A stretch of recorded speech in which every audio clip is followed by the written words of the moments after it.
Hey all, welcome to Share Trek. This is Raj here.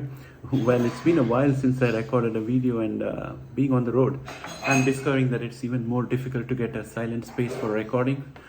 I want to share a few thoughts around our watch list, the global economy, and new ideas very briefly. Once I get back home, I'll record in our standard format and try to improve the quality out there. Well, the first thing I noticed is that the markets are improving with a slightly dovish Fed, and I think that's a good sign. We have the Black Friday deals.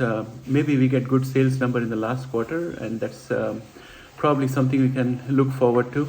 And also, there is news that the shipping costs are going down, and they are at a very low at this point of time. That will definitely feed into reducing the inflation. And also, there seems to be a reset in the relationship between China and USA. Post the Biden meeting, which is another positive. But there are two bad things that are in play at this point of time, in my opinion. It's that the China COVID is getting out of control, and also the Russia-Ukraine crisis is getting uglier by the day. So those two factors do bother me a little. Meanwhile, out here in Mumbai, I have discovered that amazing things are happening, and I'm investigating them. All of these are happening overall in the structural reforms and other things. There's a budding genomics scene, startup scene going on here, and I'm thinking that could we possibly end up with the same model as we had in the IT industries, where lots of work were being done in India for global genomic companies, especially the R&D activities were taking place in India, and also the support activities, especially for genomic companies, global genomic companies with a short cash runway.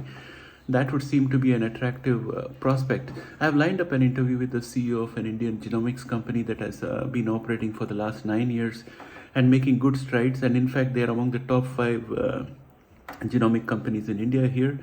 And we have agreed on a date for the interview, and we are still working out details. So I'll keep you posted about that.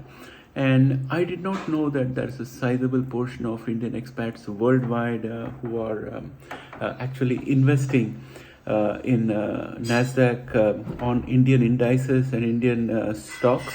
So that was a new revelation for me, because there are plenty of Indian stocks trading in NASDAQ as ADRs.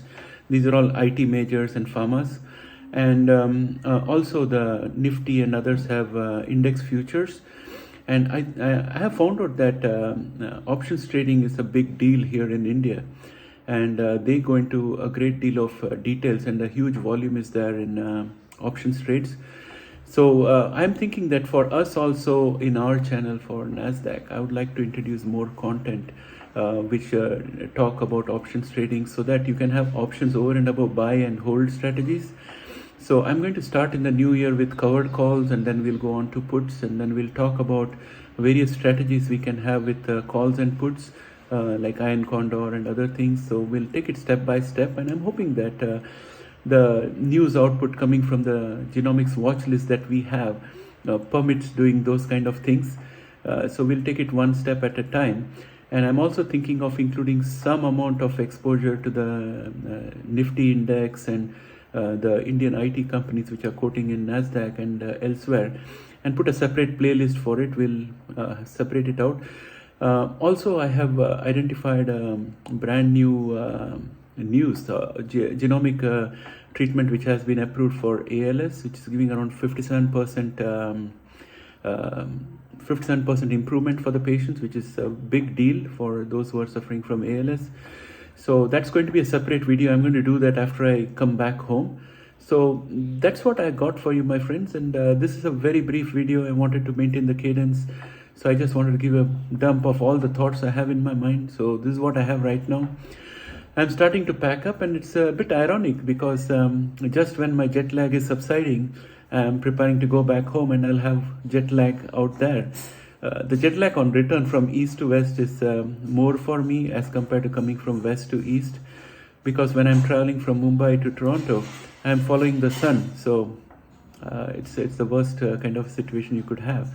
But I had a good time. So with that, I would like to end this video. I'll catch up with you again. I hope you have liked most of the videos that I had canned before I left from there. With that, bye for now. I'll come back to you with another video probably just on the day that I leave from here. Thanks, and have a great day.